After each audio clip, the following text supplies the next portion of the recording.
I'm Ann Croker, writing coach. If you're tuning in for the first time, welcome. If you're a regular, welcome back. Today, you've joined hundreds of established and emerging writers who are discovering ways to reach their writing goals and have fun by being more curious, creative, and productive. You're listening to the Ann Croker Writing Coach podcast, and this is episode 264. To be more creative, write a letter to your reader. Dear writer, it's easy to freeze up when we're writing for the faceless masses or the random reader, a total stranger who happens upon our words. What do we say to all those people? How can we speak with heart to a random stranger? Next thing you know, we second-guess our ideas, our prose, our very selves. We fade to beige without saying what we really think, without being specific, without our signature wit and whimsy. What would that random person who doesn't even know me think if I crack a joke? So we lose our creativity, our passion, our joy. We freeze. We get all stuck. We're afraid to stand out, so we play it safe. We write dull, ordinary prose that could be penned by anyone at all, even ChatGPT. Well, one way to unlock creativity is to write a letter to your reader. And not just any nameless, faceless reader, but a specific person you actually know. Dear Anthony, dear Paula, dear Lissa, when you think of the kind of person you're trying to reach with your words, does Lissa fit? Good. Now, write her a letter about a question or struggle that she herself has voiced. Weave in some ideas that can help. Encourage her with a vulnerable story. Add a little pizzazz that only you can include. After all, she knows you. She'll grin at your joke and get your illusion.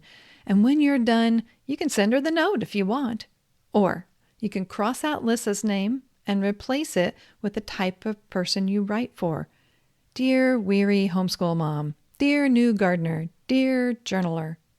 And if that feels awkward to publish, cross off the salutation altogether. Just cross it right off. No more dear Anthony, no more dear Paula, no more dear Lissa. I'll bet you can just find a great hook in your opening lines, and the letter writing trick disarmed you enough to write fresh and real and personable. From the writer's perspective, writing a letter to your reader can remove that feeling of writing to the faceless masses and instead invite an easy tone and thoughts that convey empathy and intimacy. J. Willis Westlake, author of an 1800s book about letter writing, says, in other writing productions, there is the restraint induced by the feeling that 1,000 eyes are peering over the writer's shoulder and scrutinizing every word, while letters are written when the mind is, as it were, in dressing gown and slippers, free, natural, active, perfectly at home, and with all the fountains of fancy, wit, and sentiment in full play.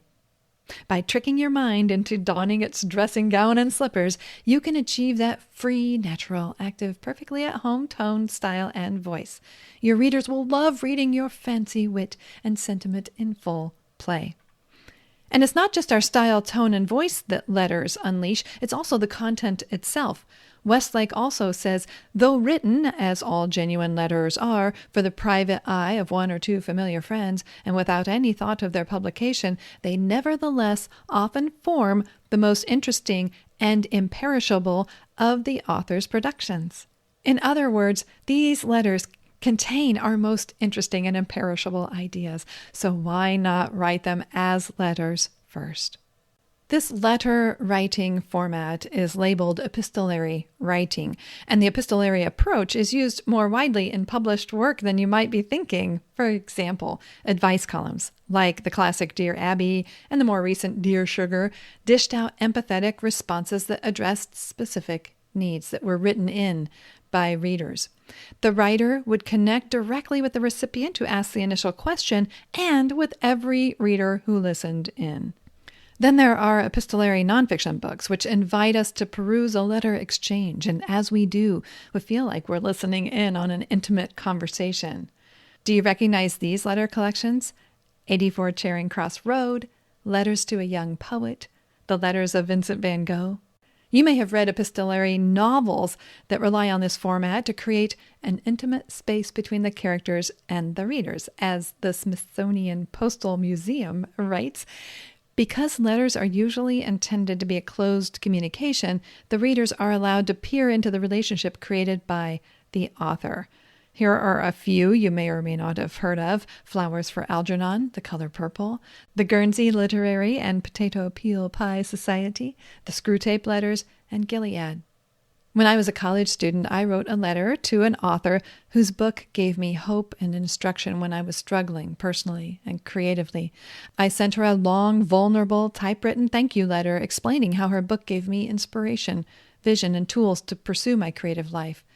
She wrote back. In fact, her response was an exuberant typewritten letter, even longer than mine. She included vulnerable details related to her own creative journey and urged me to move forward. We continued to exchange letters over the years, and each one she sent answered questions and gave me advice for writing and for living. We almost published these exchanges as a book in the epistolary format, maintaining that format of letters. Had we published them, the interesting and imperishable ideas from my mentor in the intimate form of our correspondence would have remained. Readers could have listened in, as it were, to our interactions. They would have received her insights for themselves, even though she typed them out first, just for me. So the letter writing structure can be an interesting experiment if your recipient is open to letting your notes and possibly their responses be shared with the wider public. So picture your reader, that specific person who comes to mind, the reader whose specific problem you understand. Open an email if you need to trick yourself even further and put that person's name in the recipient line. Relax. Write to her in a conversational tone. Say what you're truly thinking. Express empathy. Tell a story. Offer a couple of ideas. By shrugging off the self-conscious and constricting sense that you're writing to everyone and instead writing first to just one person, you'll feel free to be creative. Your writing style will produce more authentic and engaging content. Tweak or delete the salutation. Copy the text into a newsletter, social media post, Substack, blog post, and then click publish. And I'll bet that genuine, heartfelt note will sparkle with your true voice and resonate deeply with your readers. Sincerely yours, Anne. This episode is brought to you by my Everything page. You can learn all the ways to work with me, both free and paid, at my Everything page, AnneCroker.com/everything. And I'm Anne Croker, cheering you on as a writing coach in your ear everywhere we may meet, at my website, here on this podcast, in your inbox, or even in person. I'm always looking for ideas to share with you that will help you achieve your writing goals and have fun by being more curious, creative, and productive. Thank you for being here.